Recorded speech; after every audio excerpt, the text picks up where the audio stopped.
Welcome to 10 Songs, where each week we dive into the connections to the music that you love, from cover versions and little-known gems to those tracks you just skipped over.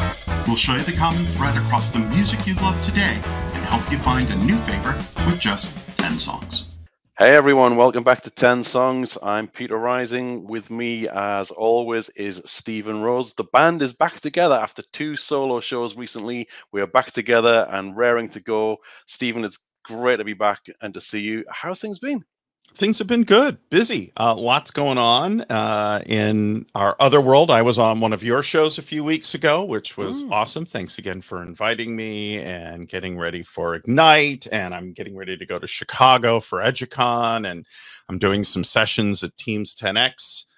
It's kind of a crazy time. But the nice thing is we get to talk about music, which is my favorite thing and something that really helps me to chill and relax and enjoy myself. So I am happy that we're doing the show and excited. We still need to do a Queen show, and I know that we're going to. We will not forget about that for sure. The great thing is I happened to see my good friend Paul Thurrott a few weeks ago. He was in Seattle, and we got together. We had lunch with him and his wife, and he and I have known each other for many years. And he's a good friend of mine, and he loves the show and wants to be on the show. So I'm going to reach out to Paul. And Paul, if you're listening, get ready for an email, because we want you to do a show, and we're going to let Paul pick the topic. We sure will see what he comes up with, but that will be great to have. That will be so exciting, because I talked to Paul a little while ago. I was on a stream that he was part of, and he gave me a little nudge about our Marco Peroni show that we did, because I hadn't put it live, and he was really excited to hear it. So he has since listened to it. He very much enjoyed it. He was very curious on how we got Marco on the show, and thought it was awesome. So yeah, he's like, I want to be on. I'm like, would you like to be on? Would you consider? He's like, I would love to be on the show. I'm like, awesome. Absolutely. So watch out for Paul Thurrott, who is a big music fan, much like us. So I'm sure we'll do a little tech geeking, but we'll definitely do some music geek out. So yeah, before we get started, actually, I had a 50th birthday very recently, and I was showing you these just before. Yes, these are cool. Make sure to share these with the audience. Yeah, awesome. I got myself a vinyl turntable recently. I don't know if you can just see. Yeah, we can see it right behind you. Very nice. Underneath the Joy Division. And it's so good. It's really good. But I got myself Closer by Joy Division. Very nice. Absolutely awesome. And inside we've got beautiful sleeve with all of the tracks on there. And the beautiful artwork and Peter Saville photography. Oh, yes. So it's nice good, and it's heavy. And actually pull that one out, because I love the way the label he did on that one looks. On that one, and on Still, the actual label on the album itself, is also just a work of art. It's just simple and beautiful. And I mean, I love that attention to detail, that it's not just about putting all the track listing and everything, but that should be part of the art. Absolutely. You know, it's been so long. Getting back into vinyl has been such a pleasure, but I've forgotten how you're meant to hold it, really. I'm really nervous. Yeah, without touching it and all that inside, and learning how to flip it again. And it's like the way we learned how to grab CDs without touching them and dropping them in with the big claw hand. But yeah, exactly. But the other one, I got the canvas. I do have the T-shirt as well, although I'm not wearing it today, so I had to get the vinyl. Nice. Joy Division. Beautiful. Unknown Pleasures. Today I'm representing the Clash. The Clash. I'm wearing my Clash shirt. I love me. And this is the insert for that one. This is absolutely beautiful. And the track listing there. Very nice. Really cool. Oh yeah, you want to see the the label on that one is also gorgeous. There you go. On side A, we've got it in black. Yep. And on the reverse, we've got it in the reverse white, yes. In the reverse white, which is how it originally was. Is it the birth or death of a star? I know it's Starscream, but is it the birth or the death of a star? I can't remember what it represented. Do you know, I can't now either. We'll have to look that up. I'll have to check. But it was, it is a sonic diagram of either I believe it's the birth of a star and what it sounds like. Yes. But those two were great. And the final one I got was this beautiful Beatles, the Red Album. 62 to 66. 62 to 66. I can't quite hold that straight. Whoa, there we go. And this is awesome, because, I mean, on the back you get same sort of detail, the reverse image. Oh, that's the of them later on, isn't it? But inside is gorgeous. Just look at that. And it's fun to pick them out of the crowd and look for where they're at. It is indeed. It really is. But so cool. So really, really happy with those. Let's take a look at one of the inside. We get the Of course, you lovely get all the lyrics. That's the how we learned all the lyrics, lyrics for all the which songs. is Yeah. fantastic. And let's take one out. Oh, ho, ho, and you get the apple, You get the apple. Yeah. which is beautiful. Yep. And on the other side, notice Similar. it's the outside of the apple. Notice There we see you the go. inside and the outside. That was how you knew Inside which and side you were outside. playing from far away. So the blue one, there will be very much next on my list. I couldn't find that on the store that I got this from at the moment, but I will be looking out for it. And I've played them all already, and I'm really delighted with them. But hey, that's just my little update. We're here to talk about a playlist of yours this week, Stephen, aren't we? So why don't you set the scene and set us up about what our topic's going to be today? All right. I'm a huge Foo Fighter fan. I was really devastated about the death of Taylor Hawkins, not just because I had tickets to see them this summer, but just I've seen them several times. And I think, you know, if you ask anybody who is the most likable, approachable person in rock and roll, most people will say Dave Grohl. He just is just such a great, an amazing person and a great dad. If you've not read his book, I encourage you to do it. It is a great book and really shows how difficult things were for him at times, and now he never gave up on his dream. His support from his mom, you know, playing with you know, his first band Scream, and then later going to Nirvana, and you know what that was like, the death of Kurt Cobain, and then you know, to 20 plus years with the Foo Fighters. But Dave also loves to play with other people and do all these cool side projects. And I thought today, rather than do a Foo Fighters or a Nirvana or any of that, we would do songs that feature Dave Grohl, that are not Nirvana, that are not Foo Fighters, where Dave sits in and plays drums on a track. So that's what we're going to do today. And the first song, I guarantee if you're a fan of modern music, you probably know the song. That is "The Hand That Feeds" by 9 Inch Nails, Mr. Trent Reznor, and Dave plays drums on this. He and Trent became friends during Sound City, which we'll talk about a little bit later on in the show. But I think what I love about this song and where it really shines is Dave's cymbal work. Dave not only is just a great, powerful drummer, but he really is amazing on the cymbals. And there's a great scene in Sound City where they had a cymbal part, and Taylor said, look, Dave's got to do this because Dave is the cymbal guy. That even Taylor Hawkins, who I consider to be a phenomenal drummer, went, Dave is the guy for this. And what's wonderful about this track is rather than using a synth drum or anything like that, Dave gets in and creates just this great bottom for the song that just sort of builds like a locomotive that just sort of comes out of the distance and almost like anger, you know, which is what the song is about, biting the hand that feeds, and this anger that builds upon you as that person or, you know, that entity that you have been supporting and helping and being there for sort of turns on you, and you can feel the angst and the anger with Dave's drumming. Any thoughts on this, Peter, before we play the track? Oh, I mean, I've listened to a sampling of this before we got started, and I really, I mean, I've not listened to much 9 Inch Nails in my time. It's a group that I'm aware of, but not much more than that. One of my favorite tracks from them is probably the Johnny Cash version of "Hurt." Sure. Which I absolutely love. But I'm keen to hear more about Dave's involvement with all of these projects. I mean, from my own sort of experience with Dave Grohl is love the guy. He always seems like somebody who's just so easygoing and approachable and just gets it. And you know, he always shows up for other artists and he's very, a fan. very generous with he's his time. He's a big fan of rock, rock and punk and all that sort of stuff. And he is just as in awe in meeting some of these people that. Well, he showed up for McCartney at Glastonbury recently, along with Bruce Springsteen as well. So, and that was awesome to see. Yeah. But I love the Foo Fighters. I mean, I'm not an expert in them. I'll put them on in the car on school runs and picking up my boy from school, and I'll just rock away, singing away to Everlong and all the other great hits. The Nirvana days, I instantly think of him in his turtleneck sweater doing MTV Unplugged on the drums. That's the image I have of him there. But yeah, the side projects,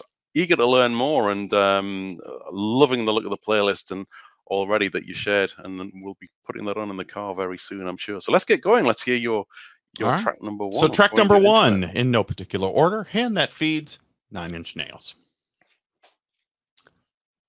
All right, track number 2, a British band, a UK band. Another very sad story, unfortunately, the Prodigy, who their lead singer died a few years ago. He did. And Dave, they were friends. I guess they had met during some of the touring circuits and at some of the bigger festivals and things like that. But he became a fan of the Prodigy. And I can't remember the lead singer's name right now. It will come to me. Let me look it up. That would be great. But he was in town while they were doing the album Invaders Must Die, and they were hanging out. And he's like, "Hey, you should come do a track," and invited him to be on the track Run with the Wolves, which has a really interesting kind of triplet opening. This and really great. And Prodigy, a band who is known for, more very much a synth band, very much kind of an industrial band. Keith Flint is his name. Was his name? Was it? I'm sorry. His name was Keith Flint. That's right, Keith Flint. Yes. Yeah. Who died, I think, about 3 or 4 years ago. 2019, it says here. 2019. Yeah. So yeah, there we go. Yeah. But you're right. Yeah, the synth, like Firestarter and Breathe, and that's awesome stuff.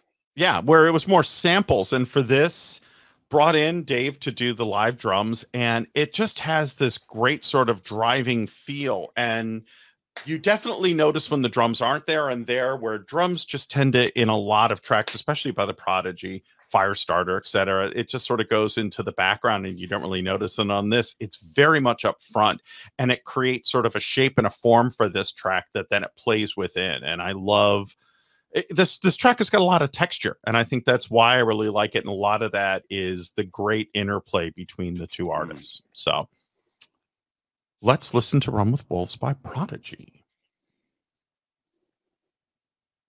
All right, track number 3. This hails back to another show that I did, a solo show on Killing Joke. Probably, just like I said, an amazingly influential band. The song The Wait by Metallica on their Garage Days EP is a Killing Joke song. There are so many bands that have done covers. Dave did a cover with Foo Fighters of Requiem for the BBC, as a matter of fact. And that is what gets us to our story, which is when Come As You Are by Nirvana came out, Nirvana's manager got sued because they said that the bass line, that dun dun dun dun dun dun dun dun dun dun dun dun, was exactly the same as 80s dun dun dun dun dun dun dun dun dun dun, and they went, "Hey, you kind of ripped off our bass line. We'd like some money, please." And the manager basically got it thrown out because they said it was just different enough. But Dave was unaware. And Dave reached out because he was a big fan of Killing Joke and wanted to do Requiem for BBC, and reached out to Killing Joke, and they said, "F you. We sued you and you got out of it." And Dave's like, "What?" And he's like, "I had no idea. I'm really sorry." And they chatted and they became friends. So he got to do Requiem. And they said, "Look, we're doing, he's like, "Look, I'll come out to the UK and I would love to work with you guys. Let me know." And they were going to do an album. Their drummer, they were in between drummers. So they were going to have different drummers drum on each track. Danny Carey from Tool was going to drum on a track, and they were going to have Dave do one. Dave came in and did the first track, Asteroid, and after doing it, said, "I'll do the whole album, and I'll make you a deal. I'll do it for $1. And then we'll call this whole pass thing even." And Jazz and Jordy and all the rest of them said, "Okay." And Flood at the time, Flood, the famous producer from all the 80s and 90s tracks and from Erasure and all that, was the what was the bass player for Killing Joke and the original bass player. So Asteroid is the first track on this, and the drumming hits you in the head like a crick.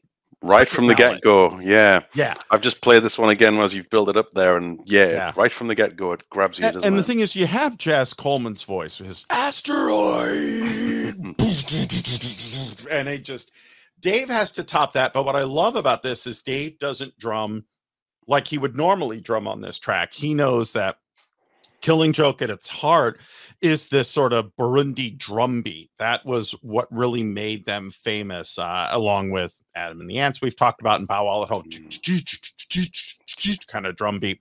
And that's what he does, a slightly sped up version of it, but really doesn't just drum, but plays homage or homage, depending on how you like to say it, plays homage to Killing Joke's past and their sound, and the way that he drums really goes back to some of their early albums and the style that he picks and how he fills that in, and takes what would have been a good album and makes it absolutely one of their best albums that they have ever done. And his drumming on this is just mind-blowing. And, you know, especially the opening with Jazz's sort of call out, then it just really kicks into it and just goes and just has this wonderful sort of pacing. But the drums are just, you really have to listen to them because they are literally a clinic in drumming. So amazing. Asteroid by Killing Joke. Let's take a listen. All right, we're up to track number 4.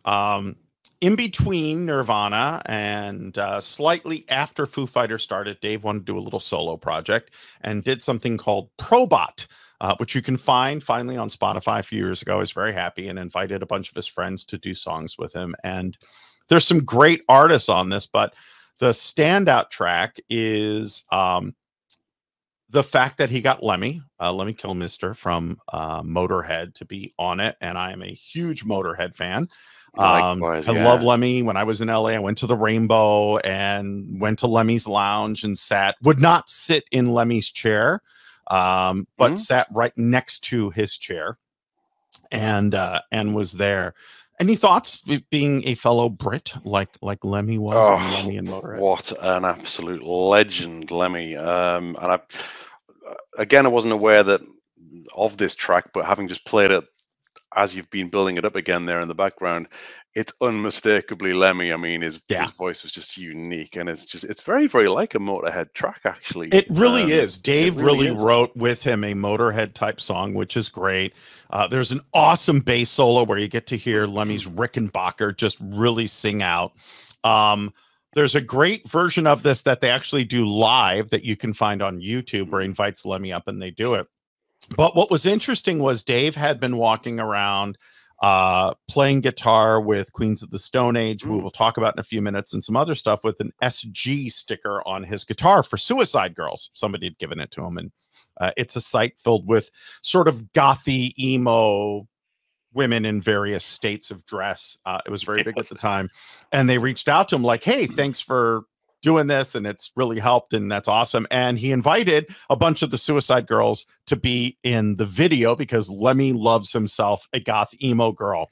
So the video is the three of them and all of these sort of goth women wreathing around him and Lemmy, and it is quite the visual.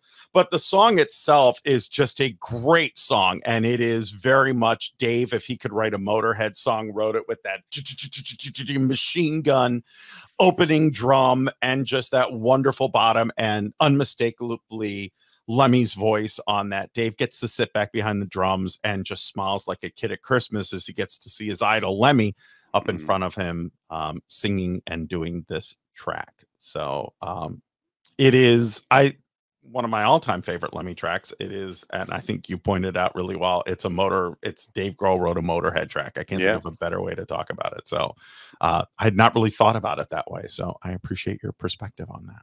Any other thoughts before we play Probot and Lemmy and Shake Your Blood? Yeah, my good friend Rue Campbell would never forgive me if I didn't point out that as a massive professional wrestling fan that he is, as am I, Lemmy in his later years collaborated a lot with the World Wrestling Federation Triple H. Entertainment with Triple H's theme, The Game. He wrote a ton of themes for Triple H and his various characters over the years. Time to play the game. Absolutely brilliant. But the story of that I always loved, though, that Triple H himself was a massive Motorhead fan, Lemmy fan in particular, and he was looking for a new theme to reflect his character. His character had sort of change from a good guy to a bad guy as they do in wrestling.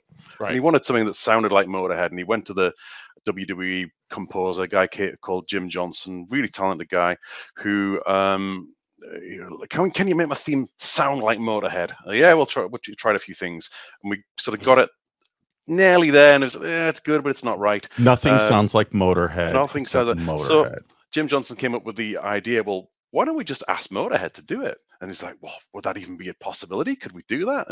And thus a really beautiful friendship between Triple H, real name Paul Levesque, and Lemmy was born. They were very, very close friends up to his death, and he even spoke at his funeral. So yeah.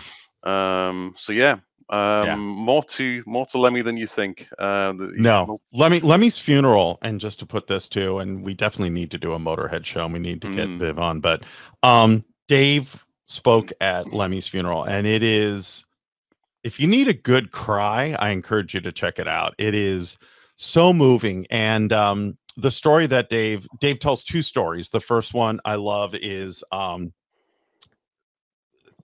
Dave is at a bar. I forget, maybe they were playing a gig, and as he walks to the bathroom, he sees Lemmy playing on a playing on a pinball machine, I think. And he doesn't want to bother him. Lemmy looks like Lemmy's in the zone, but this is like his hero. So he goes to the bathroom, comes out, and Lemmy sees him, and he's like, "Hey, Dave." And Dave walks over, and he's like, "I'm really sorry about your friend." And that was what he said to him. "I'm really sorry. I heard about your friend, and I'm really sorry." And Dave just went, "Oh my God," and just caught him off guard, and they became friends. Yeah. And that went on for quite a long time. But at his funeral, Dave was at an airport, and this guy walks up to him, and he says, "You're Dave Grohl, right?" And he says, "Yeah." He goes, "I have someone who wants to meet you." He says, "My name is," and I forget his first name, I think Christian. "My name is Christian Richard. And my dad is Little Richard." And he goes, "Oh, wow." "No." And he goes, "Yes." He goes, "Come with me." And he walks out, and outside is a limousine, and the window goes down, and there's Little Richard. Wow. And Dave gets to meet him, and he's like, "Hey, brother, so good to meet you." And he's got a few minutes. And he knew that Little Richard was Lemmy's all-time favorite. Like, that was what got Lemmy first into music. And he had gotten a signed psalm card that Little Richard had signed for him that he was going to give to Lemmy. And Lemmy passed before he could give it to him. And he talks about that and just how moving it was. And it's really beautiful, and a great human side to that, and to the great friendship that they had. But anyways. Lemmy, though, he lived life to the full, right to the end, didn't he? Absolutely. What a guy. And when in doubt, shake your blood. So let's listen to Probot Lemmy, Dave Grohl, "Shake Your Blood." All right, number 5. On a lighter note, Dave's daughter, Violet. He has 2 daughters, Violet and Harper. And Violet has become a singer and did not want to trade on her dad's name. She's done a bunch of stuff on her own. And Dave, actually, there's some great video of him playing guitar at some of her high school things and talent shows and stuff like that. And he's super proud of her. They are both big fans of the LA punk band X. And Violet wanted to do the song Nausea. So it was recorded. They did it, and Dave plays on the track, as does Rami Jaffe, who was also part of the Foo Fighters. And it is a great tribute. Now, the interesting thing that most folks don't know is the drummer for X is a guy named DJ Bonebreak, which is just one of the greatest names for a drummer ever. The other person in the band was Billy Zoom, a really good name also for guitars. But DJ Bonebreak, that is his real name, is Dave Grohl's cousin, I found out. And I had no idea. So they did this track. It's a one-off for Violet, but I think it's not only a wonderful cover, but just it really shows her confidence as a singer, and it's really great. And Dave, the proud dad, is drumming in the background of this. So we'll have to do a show on the LA punk scene, and the Germs, which was Pat Smear, who was also part of Foo Fighters, the band that he was in, and all those different influences and how they all come together at some point. But a great father and I've had daughter a listen story. to this one. It's really, really good. And her voice reminds me of someone, and I can't quite figure out who, but she's got quite a deep voice for a woman, I think, hasn't she? She does. Yeah, it's really well done. And Exene Cervenka also had a deep voice, who was the lead singer, or is still the lead singer of X, along with John Doe, bringing sort of a country and punk vibe that they had going. But yeah, and if you're looking for another great X tune, you want to start your journey on X, Los Angeles is great, and their cover of Breathless is phenomenal. So tracks I encourage you to check out by X, but this is Nausea by Violet Grohl with her dad Dave on the drums. All right, track number 6. Are you a fan of the band Ghost at all? I don't really know about Ghost, if I'm honest, Stephen. Tell me a bit about Ghost. I'm not a huge fan either. I try to get into them. I like some of their stuff. I know people that are really crazy about the band Ghost. I like them. I respect them, but I'm not deep into them. But they did an EP where they did a great cover of Depeche Mode's Waiting for the Night. And it's one of my favorite Depeche Mode songs, and they do a great cover of it. But also on that EP is a song called I'm a Marionette, which is a ABBA track. Not a very well-known ABBA track, but they do a cover of it, and Dave plays the drums. And it is, it's definitely different drumming, because the drum sort of takes a background, but it definitely is this tying thread throughout the whole track, where his drums become more or less prominent at different points. And there's a lot of interesting breaks within the song. And again, it is an ABBA track, and they definitely put their own stamp on it, which is why I like it. But it's from the EP If You Have a Ghost, and it is I'm a Marionette, and it's making me want to learn more about the band Ghost.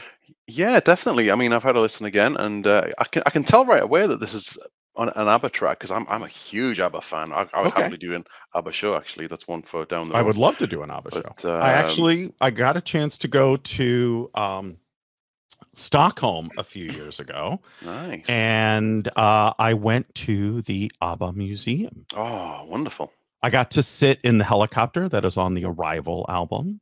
My favorite thing, though, was they had a mixing board that they used for several albums, but it was also the same mixing board that Led Zeppelin used for In the Outdoor for their final Zeppelin album, and you can touch it.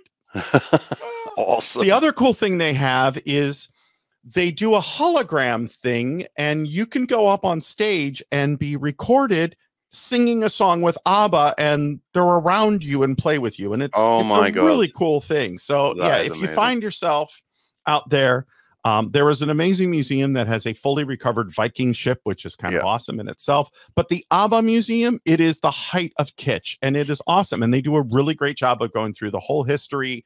They have, some of their guitars and awards, and their first, they got their start on Eurovision with the song Waterloo. That's what got them their first worldwide recognition. And then they went on from there with all these hits, and then all the stuff they did later in life, Benny and Bjorn with Chess, and the solo stuff and all of that. But anyways, I run on. But if you find yourself there, check out the ABBA Museum. And I'm an ABBA fan, and yes, we should do an ABBA show. We need to get like a good disco 70s person for that one. Damn right we will. All right. I'm a Marionette. Ghost. Let's take a listen. All right, track number 7. We've done a David Bowie show. We have shown our love for David Bowie. And this was one of the songs that is from the later part of Dave's career. David Bowie and Dave Grohl. From the album Heathen, which I talked about is such a great album and such a great gem. It is the song I've Been Waiting for You. And this is a slower track, a little more, I wouldn't say a pop track. It's definitely a rock track, but definitely Dave does a good job of kind of being in the background on this one, although he does some really good fills. He really gives a lot of room for Dave and for the guitar and for the bass and for all of the other instruments to really sort of come through, and does a great job of little flourishes and flares that I think give color and flavor to this track and really give it some gravitas without in any way, shape, or form, like our previous tracks, really be the upfront driving force, showing that Dave can be a great technical drummer and can be in the background and can move things and do things beautifully without having to be in the foreground. And this is a great example. And again, getting to work with another one of his heroes. Oh, and who better? And this track, it's just, as you said there, everything just blends together so equally, but nothing is lost. Everything feels like it's you can hear the drums, you can hear the bass, you can Bowie's vocals, just everything is perfectly balanced. And you have a really strong drum opening, and then it just kind of dissolves into this wonderful just platform for David Bowie just to sing on top of and build for that. So our track number 7 is I've Been Waiting by David Bowie from the album Heathen. That's fun to say. Heathen.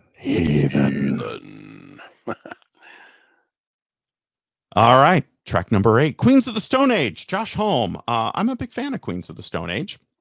And what a lot of folks don't know is Dave played on a lot of Queens of the Stone Age albums. There was a point where things were not going with the Foo Fighters as well as he wanted to. There was a great documentary on the Foo Fighters that they did around their 10th or 15th anniversary that ends with them playing their show at Wembley, which was freaking Dave out because it's Wembley and it's 200,000 people and it's huge. And it's where, you know, Queen, one of his big favorite bands of all time, played and things like that. And his whole thing, he talks about it. He goes, you know, I'd wake up and go, oh my God, I got to play Wembley in 6 months. And just, he was so freaking out about it. And the concert ends. And what's great is that show, John Paul Jones and Jimmy Page come on and they do some Zeppelin covers at the end of that show live for the audience, and the audience went nuts.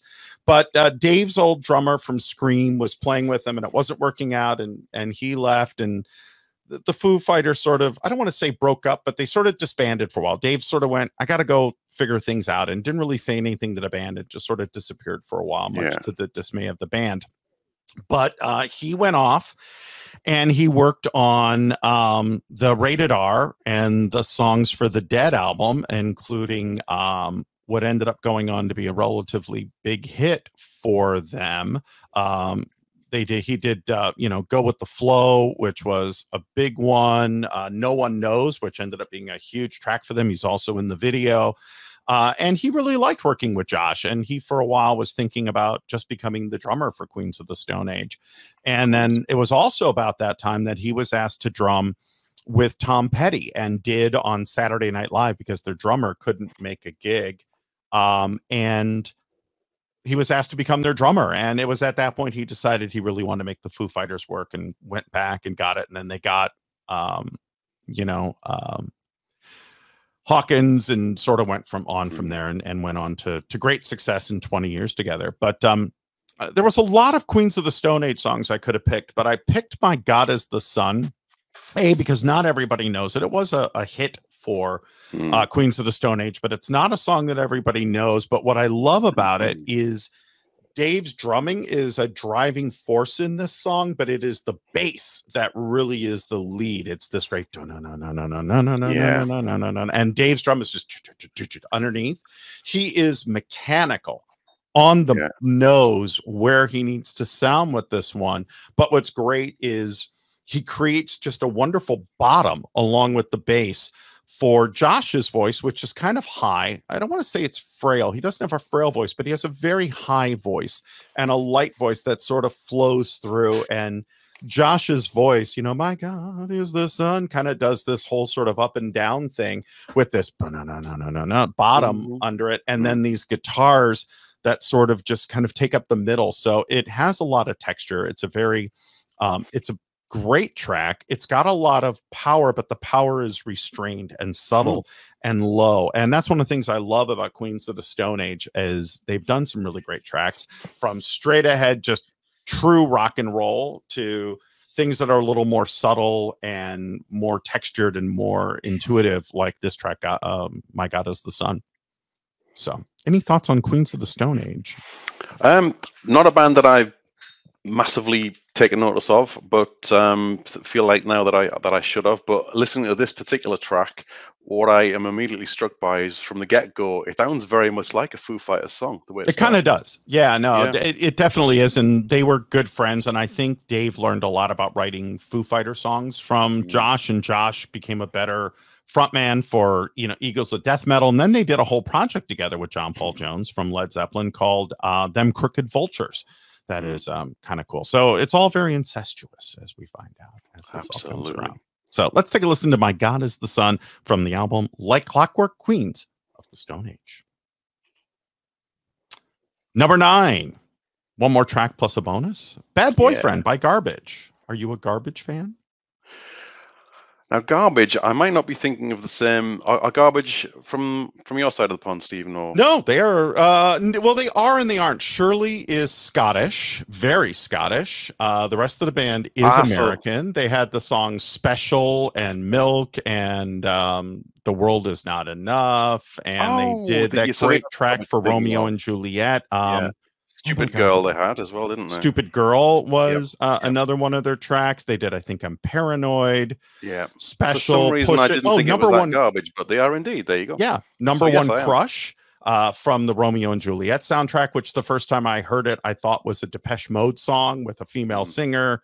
So, yeah, they've been around for years. Their drummer, Butch Vig, is also a producer, has produced a lot of bands, but also produced Foo Fighters. And Butch is a drummer. So what's interesting is Butch has Dave play on a track.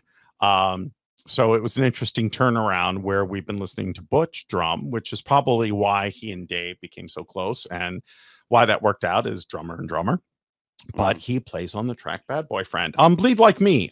By the way, I will point out that Garbage went through a point where they were just not making very good albums. I think they were kind of all over the place. I don't really know what was going on with the band, but they came out with an album called No Gods, No Masters in 2021 that I encourage you to check out. Exene Cervenka, who we were just talking about in X, is on one of the tracks.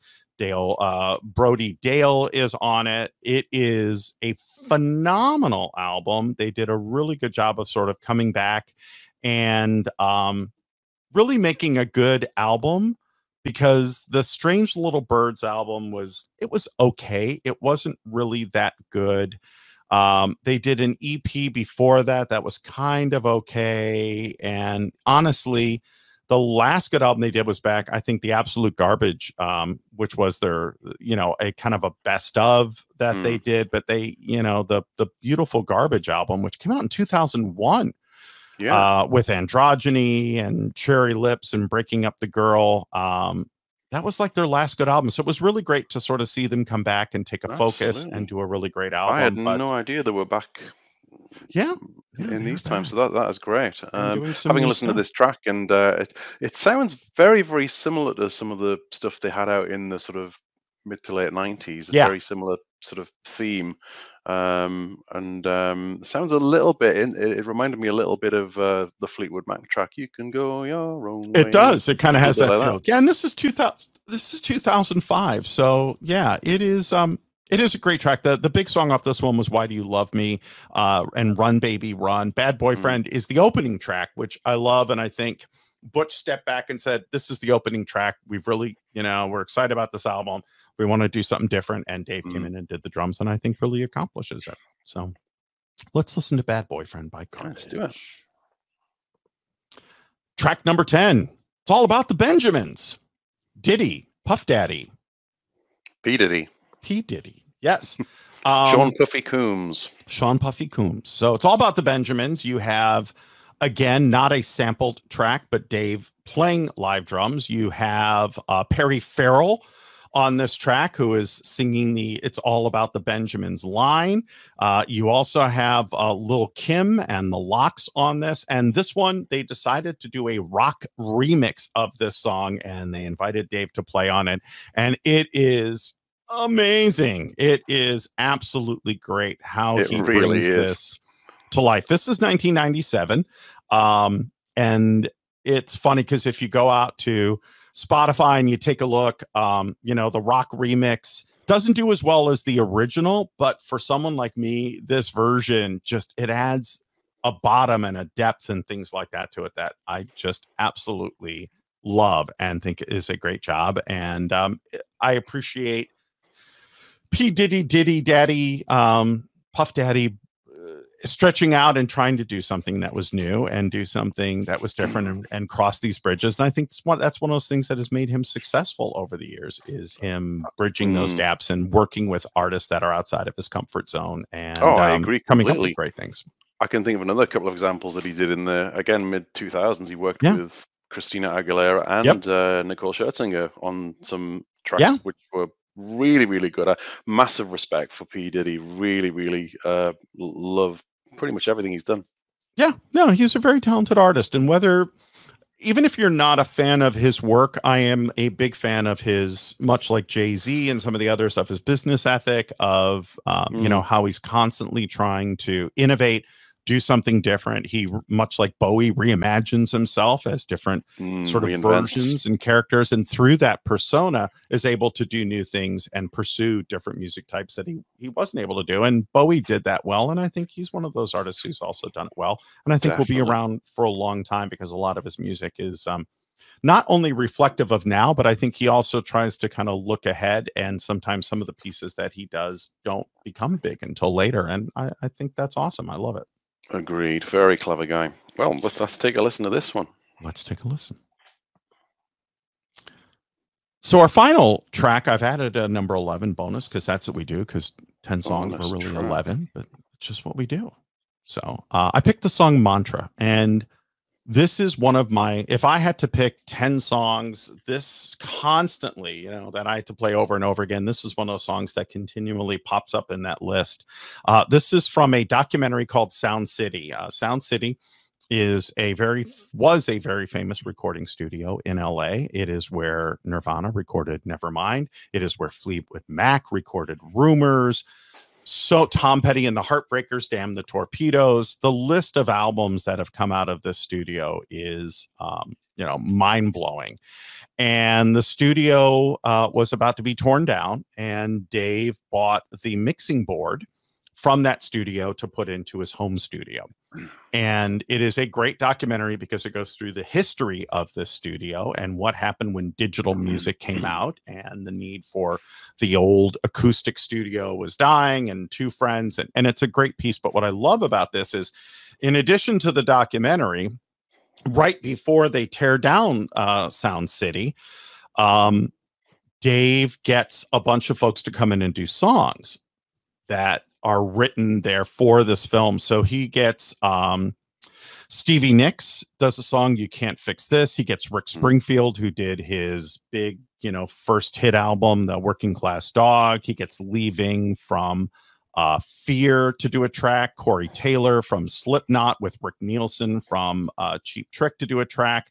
Josh Homme from Queens of the Stone Age, who we talked about. Paul McCartney comes in, and Chris Novoselic, the bass player from Nirvana, along with Pat Smear, the guitarist from the Germs, and from Foo Fighters is there. Rami Jaffe, who later on becomes part of the Foo Fighters, joins them. And for the last track on the album, it is this wonderful composition by Dave Grohl, Josh Homme, who we talked about, and Trent Reznor. So sort of bringing our whole playlist back around with three of the people, and sort of the genesis, not of where they met, but where they all worked together finally after all of them sort of flirting with each other. I encourage you not only to watch Sound City, but there is a separate video of the full track, because in Sound City, they only show parts of it. And what's great is when you see the full track, and when I play the song for people, they go, "Oh my God, I love the song," and I can't stop playing it. What's great is it starts out with Trent on bass, and Josh is sort of playing a bit on the synth, and then Josh goes, "Hey, do you mind if we switch it up?" And Trent goes, "No, that's cool. Go ahead." And Josh comes up with this kind of cool bass slide and a bass line that is very similar to what you might hear somebody like Tony Levin from King Crimson and played with Peter Gabriel sort of do. It's almost reminiscent of the bass track in Don't Give Up, with that kind of melody, doom, doom, doom, doom, doom, kind of slow, Yeah. with a little bit of a slide in it. And what's great is you get to see these three guys working together. And Trent's background was as a classical pianist. That's how he got his start. And he talks about how he thinks in keys and chords on the piano before he writes anything. And it's interesting because when you think of Nine Inch Nails, you think of guitars and synthesizers and heavy sounds. You don't really think of the piano.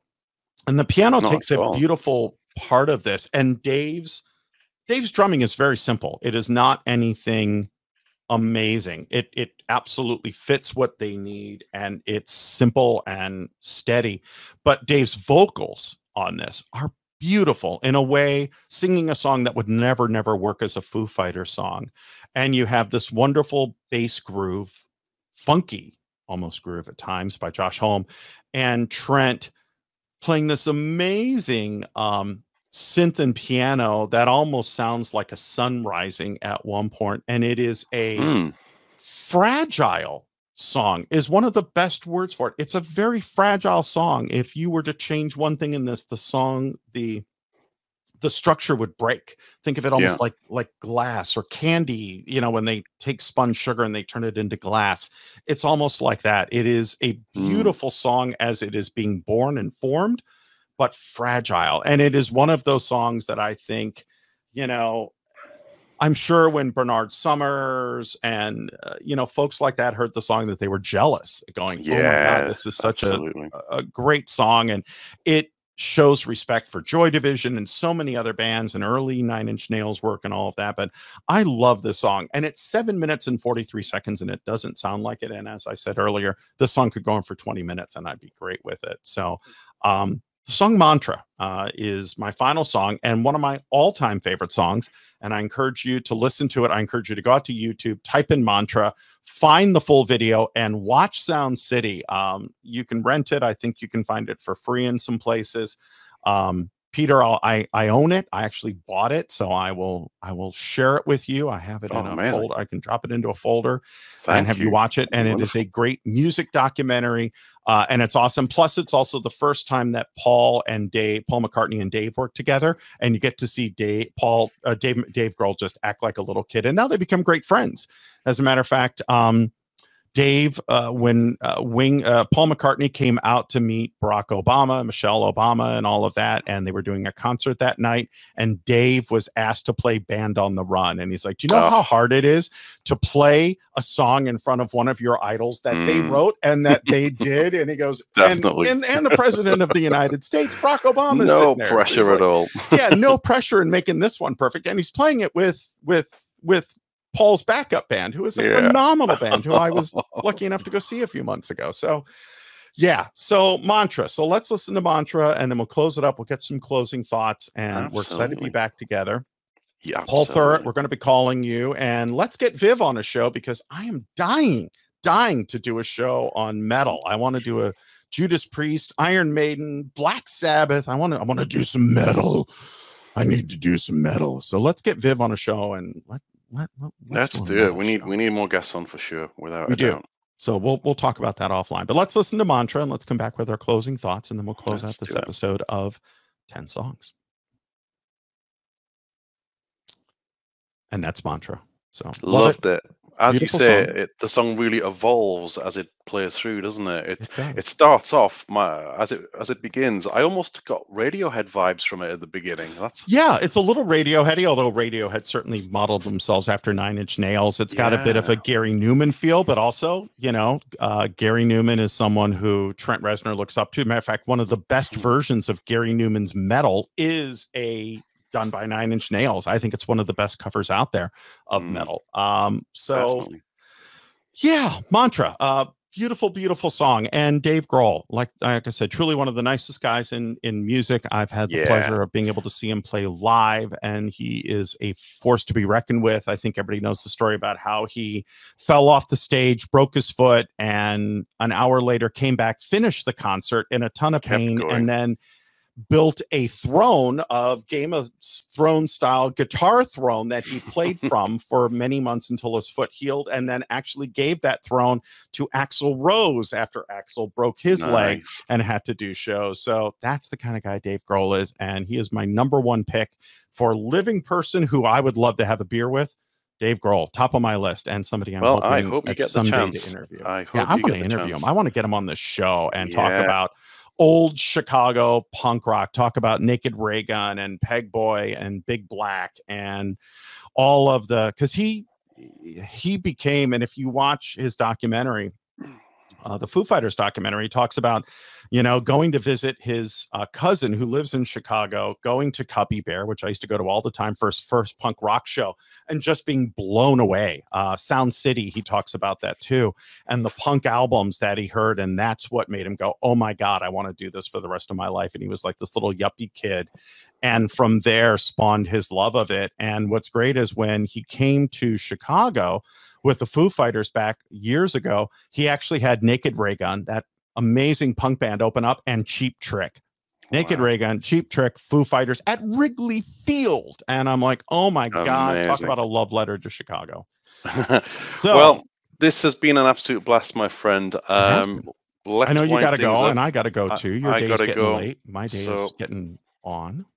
Absolutely. I got parental duties pending, so I better go and attend to that before I get in trouble. But it's been great to be back together. We shall talk again real soon, I'm sure. We're going to try to get shows back up every 2 weeks, but with Ignite coming up, it's going to be tough. But we're going to reach out to Paul. We're going to reach out to Viv. If you could reach out to Viv and ask him what he would like to do for show, I'd love to chat with him. And I will talk to Paul and get Paul to make some time for us and do a show on whatever he likes. And we will have more 10 songs coming at you. Peter, love you. Appreciate you. Happy to love doing this. Was telling my therapist how much I love doing the show and how important it is to me, as is your friendship. So thank you so much. Love doing it. Back at you, my friend. I love you too. Thank you. Cool. All right. So thanks for listening. Let us know. Email either of us, Peter at 10 songs, Stephen at 10 songs. Remember that hyphen. If you tell us the show you'd like to do, we'll send you some stickers, and I think we'll get some shirts made soon too. Definitely. Yeah, we need shirts. We need shirts. Definitely. We'll get that done too. All right. All good stuff. Thanks again. Check out Peter's got tons of great stuff that he does for me inside Microsoft Teams. We're about to start season 6. If you want to see more of our geek side, but until our next show, I'm Stephen Rose, and this is Peter Rising, and we'll catch you down the road real soon. Take care. Take care, everybody.